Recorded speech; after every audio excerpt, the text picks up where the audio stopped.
Nobody reads thick books anymore. It's not because people are dumb, it's because their attention has been shattered into 1,000 blinking, buzzing pieces. Nearly 70% of Americans live paycheck to paycheck. Not because they don't work hard, but because the system only rewards staying afloat, not planning ahead.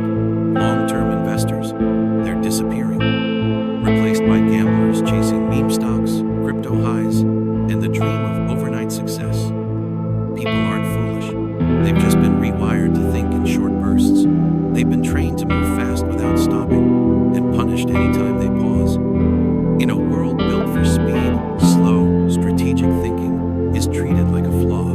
Patience is practically taboo now. Microsoft ran a study on attention spans. In 2000, the average was 12 seconds.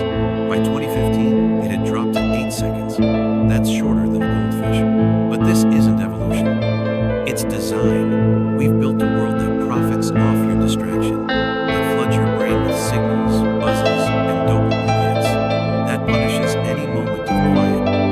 Notifications used to be helpful. Now, they're traps. Every ping is like a leash pulling your thoughts away from depth and toward urgency. We don't scroll out of curiosity anymore. We scroll because we're hooked, because our attention isn't drifting, it's being hijacked. Everything is framed as urgent now.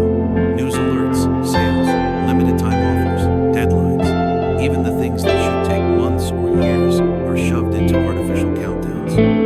And in this rush, something vital is lost. The ability to think past the next hit, the next hour, the next dopamine spike. The world doesn't want you thinking long term. It wants you reactive, tired, and distracted enough to keep following the script without asking questions. Because if you ever started thinking ahead, you might stop playing their game. You might stop buying their nonsense. You might get inconvenient. That's why short-term thinking isn't a mistake, it's a design feature. A man who can't sit still isn't a threat to the system. He won't build anything. He'll just keep running in circles, thinking he's making progress. He won't invest. He'll chase. He won't plan. He'll scroll. And slowly, piece by piece, the architecture of his life will fall apart. Not because he lacked discipline, but because the world around him was engineered to exploit his instincts. We've created a culture that worships immediacy, sells your attention to the highest bidder, and preys on your hunger for right now. Try slowing down and people think you're lazy. Try waiting, and they call you weak. Try planning ahead, and they say you're out of touch. But here's the real truth. The world doesn't hate long-term thinkers, it fears them. Because a man who can see 10 years into the future can't be manipulated by trash today. A man who waits for real value won't fall for shiny distractions. A man who builds slowly, he's dangerous to a system built on impulse. But that's the problem. We're raised inside a machine that doesn't just ignore those men, it breaks them before they even wake up. Breaks them with infinite scroll, with cheap dopamine, with the constant buzz of now. This isn't your fault. You're not losing your ability to focus because you're weak. You're losing it because someone profits every time your attention fractures. The more distracted you are, the less of a threat you become. Not to yourself, but to the people pulling the strings. And the scariest part, the system is working exactly as intended. This isn't a glitch. This is the design. Machiavelli saw it coming 500 years ago. In The Prince, he wrote that rulers don't need to be good. They just need to keep people busy with fear and cheap rewards. Not virtue, not truth, not purpose, just distraction. Carefully rationed doses of panic and pleasure to keep people too overwhelmed to rebel. He understood what modern corporations and governments now exploit flawlessly.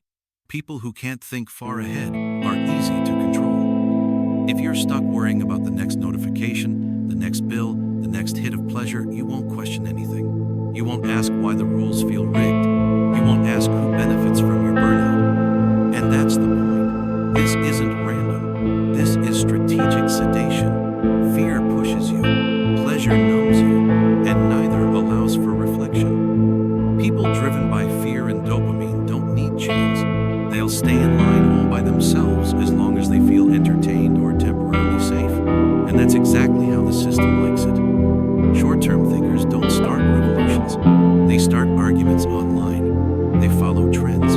They chase comfort. They make great consumers, loyal workers, forgettable citizens. And the best part? They think they're making progress just because they're busy all the time. A society that avoids deep thinking doesn't collapse. It becomes stable. No one's looking far enough ahead to question the foundation. The long-term thinkers, the ones who ask the dangerous questions, they're drowned out by the noise.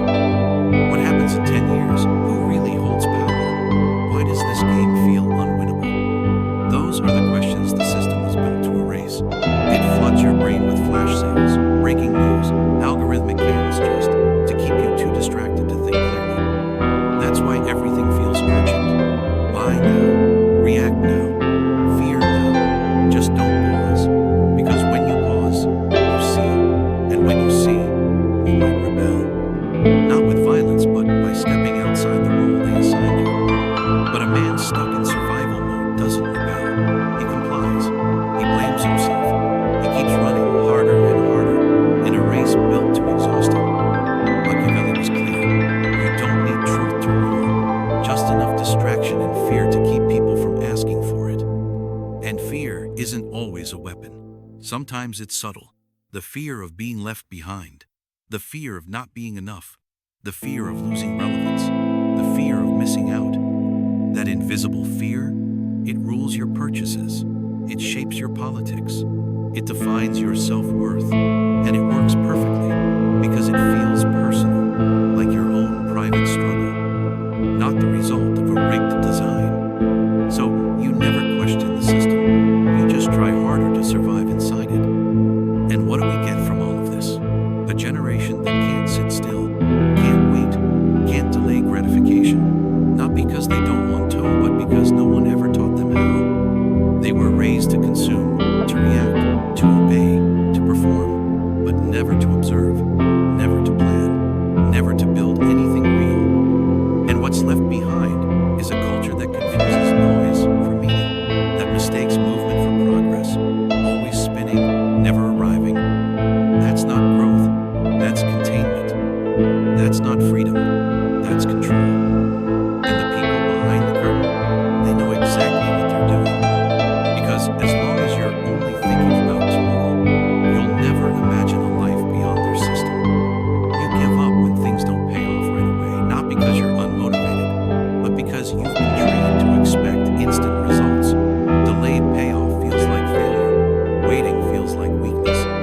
And in that distortion, your long-term self gets abandoned in favor of whatever makes you feel good right now. But here's the catch.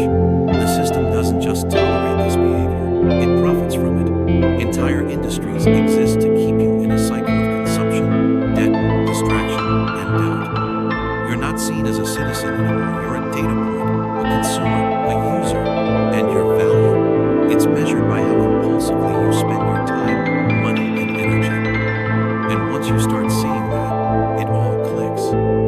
Why is content getting shorter? Why is everything designed to be scrolled, not studied? Why do platforms care more about clicks than clarity? Because thinking deeply doesn't sell, but reacting quickly does. The more you scroll, the more ads you see. The more you react, the more data they gather.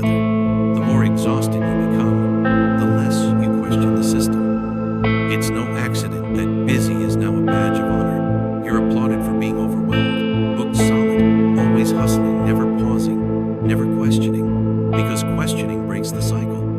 Slowness threatens the system. And reflection is a virus the machine can't survive. That's why even rest has been commodified. Meditation apps with subscription plans, retreats with luxury price tags. We've turned silence into a product and sold peace as a premium upgrade. Even your healing is for sale. And the dangerous truth, most people never notice. Because they've been conditioned to believe that being constantly engaged means they're living fully, when in reality, they're just constantly distracted.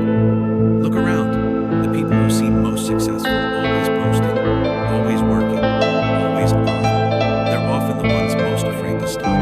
Because stopping means confronting the question they've buried beneath the noise.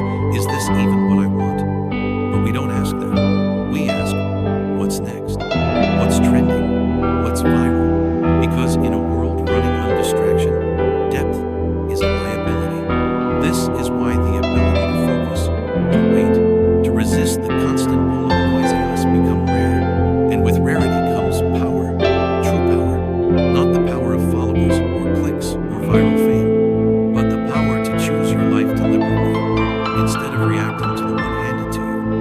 And that starts with reclaiming your time, your mind, and your vision. Understand this. Your attention is the most valuable thing you own. Not your money, not your skills.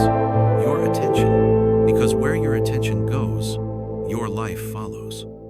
And the system knows it. That's why every app, every ad, every notification is a tug on that attention. Not to serve you, but to steer you. Not to enlighten you, but to exhaust you just enough that you never question why you're so tired all the time. You were not born to scroll. You weren't built to be a dopamine addict, chasing likes and reacting to headlines. You were meant to build, to think, to create something that outlives the trend cycle. But that takes patience, and patience has been stripped from your toolbox. They've sold you urgency. They've sold you productivity. But they never taught you how to sit still. Why? Because stillness leads to clarity. And clarity, that's dangerous. Because a clear mind doesn't just buy what it's sold. It asks why it was being sold in the first place. And that's when the machine starts to panic. Because now, you're not just a user, you're a thinker. And thinkers change things. Think about Marcus Aurelius, again, not just as an emperor, but as a man surrounded by constant noise and power games, who still chose to sit with his thoughts, write his reflections, and cultivate inner strength. He had access to every pleasure, every distraction, every indulgence, and yet he chose stillness. He chose control over his reactions. That wasn't weakness. That was unmatched strength. Contrast that with the average person today swiping between apps, flinching at every buzz, reacting to every headline like it's the end of the world. We've mistaken being reactive for being alive, and it's making us mentally fragile. Marcus wrote, "You have power over your mind not outside events. Realize this, and you will find strength." Now imagine trying to teach that to someone who can't sit for more than 15 seconds without checking their phone. The muscle of focus is atrophied, and that's no accident either, because a focused man can't be controlled. He doesn't fall for marketing gimmicks. He doesn't chase status symbols. He doesn't trade his time for likes. He builds, he observes, he waits. And in a system that monetizes speed and noise, that makes him a threat. So they label him antisocial, unmotivated, disconnected, all because he won't play by the rules of a game designed to keep him anxious and compliant. But the truth is he's free, because he sees the game for what it is. And once you see it, you can never unsee it. You begin to notice how every solution is designed to feed the problem, how your rest is interrupted, your curiosity hijacked, your ambition turned into burnout, and worst of all, how your potential is being spent on things that do not matter. Not because you're weak, but because you were never taught another way. Until now, you can't control the entire system, but you can start by reclaiming one thing: your ability to wait, your ability to think past the next click, the next like, the next dopamine hit. Because the man who can wait, truly wait, is not just powerful, he's free. And the world has no idea what to do with a free man. The free man doesn't chase hate, chooses. He doesn't reap the response. He doesn't beg for approval, because he knows that most of the world's standards are illusions. He's not the loudest in the room, because he understands that true power doesn't need to be broadcast. He doesn't flaunt his achievements, because he knows real success is quiet. It's not a highlight reel, it's peace. This kind of man is dangerous to a system that thrives on insecurity. Think about it. How do you manipulate someone who doesn't fear being alone? How do you sell luxury to someone who defines value on his own terms? How do you addict someone who has trained himself to endure discomfort? You don't. You move on to the next easier target. The one who can't sit still. The one who can't go an hour without stimulation. The one who fears silence more than suffering. But you don't have to be that target anymore. You don't have to outrun everyone. You just have to stop sprinting toward a finish line that doesn't exist. Start here. Turn off your notifications. Sit alone with your thoughts for 10 minutes. Feel the discomfort. Let it stretch you. Let it rewire you. Because the same energy that once made you anxious can now make you powerful. The same restlessness that had you scrolling for hours can become the fuel for focus. But only if you stop outsourcing your attention. Here's the truth. Discipline isn't about suffering. It's about remembering what matters. You don't need more motivation. You need fewer distractions. You don't need a 10-step plan. You need one reason on why that's stronger than the noise. When you have that, everything changes. You stop needing everyone to understand your path. You stop looking for shortcuts. You stop fearing the slow road because you realize the slow road is the real road. It's where mastery happens. It's where character is built. It's where peace is earned, not found. We live in a world where instant is worshipped. Instant fame, instant wealth, instant pleasure. But anything instant is fragile. It burns fast, it fades quick, and it leaves you emptier than before. The man who learns to wait, to build slowly, to endure boredom, to stare down discomfort is the one who creates something unbreakable. Because while the crowd is busy chasing virality, he's building something with roots. And rooted things don't fall in storms. You see this in nature. The tallest trees take the longest to grow. The strongest structures are laid brick by brick. But we've become addicted to skipping steps. We want the glory without the grind, the applause without the silence, the finish line without the miles. And when we don't get it fast enough, we think we've failed. But you haven't failed. You've just been lied to. The world told you to follow your passion, but forgot to mention that passion is fleeting and unreliable. It told you to manifest success without mentioning the years of sweat, solitude, and sacrifice it requires. It sold you a fantasy because fantasies sell better than truth. But truth still works. It's just slower, quieter, and infinitely more powerful. So if you're tired of feeling lost, scattered, burned out, it's not because you're broken. It's because your life has been pulled in too many directions all at once. You haven't had a chance to be still, to focus, to go deep. But that can change today. Not with some grand gesture, but with a choice. A small, quiet, defiant choice. To log out, to close the tab, to go outside without your phone, to read one page deeply instead of skimming 100 posts mindlessly. These are the rebellions now. Stillness is a rebellion. Focus is a rebellion. Patience is a rebellion. And most of all, thinking for yourself is the greatest rebellion of all. Marcus Aurelius wasn't some cold philosopher scribbling notes in a palace. He was a man at war with enemies outside and distractions inside. But he didn't let the noise dictate his soul. He didn't let the chaos corrupt his clarity. He stayed grounded in principle, anchored in reason. And in doing so, he became free. You can too, but only if you stop running. Only if you sit still long enough to ask yourself the real questions. What am I building? Who am I becoming?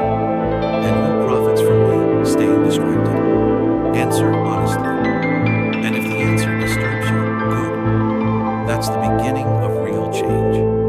Because once you wake up, you can't go back to sleep. Not when you realize that the real success isn't found at the top of some artificial ladder but in the quiet mastery of your own mind. Not when you see that freedom isn't doing whatever you want. It's being able to say no to what everyone else is doing and still feel whole. And not when you feel, maybe for the first time, what it's like to be fully present, fully awake, fully alive. You don't need to be perfect. You just need to be aware and brave enough to go against the grain, because the grain is grinding people down. But you're not here to be ground down. You're here to stand tall, to build deep, to move slowly, and to live deliberately. That is the most radical act in the modern world. And it starts right now with your next choice. Choose silence. Choose patience. Choose depth. Because in a world addicted to speed, The man who can wait wins.